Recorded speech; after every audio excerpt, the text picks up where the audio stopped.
In this guide, I'm going to show you how you can join the Forge Discord server here on Discord, quick and easy. This is going to be for the Forge Roblox game.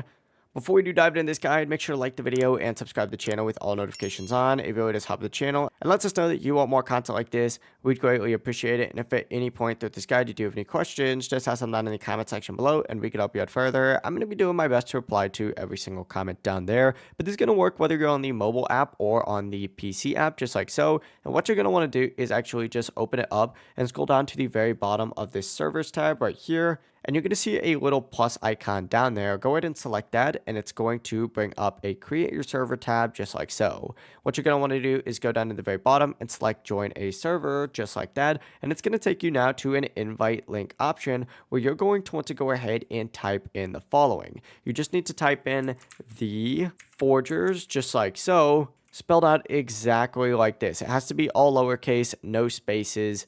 And then all you need to go ahead and do is either hit join server or hit enter, and it's going to immediately load you into the Forgers Discord server. If it is not spelled right, this will not work. So make sure that you do spell this right. But essentially, just go ahead and hit finish, and boom, as you can see, we are now in the Forge community. You are going to have to verify that you are real. You could just do this by doing !verify, and then you'll have access to the rest of the Discord server. But yeah, it really is as simple as that. If you guys do have any questions, just ask them down in the comment section below and we can help you out further. I'm going to be doing my best to reply to every single comment down there. Before you do leave this guide though, make sure to like the video and subscribe to the channel with all notifications on. It really does help us out and lets us know that you want more content like this. We'd greatly appreciate it. Have a great rest of your day though. Peace.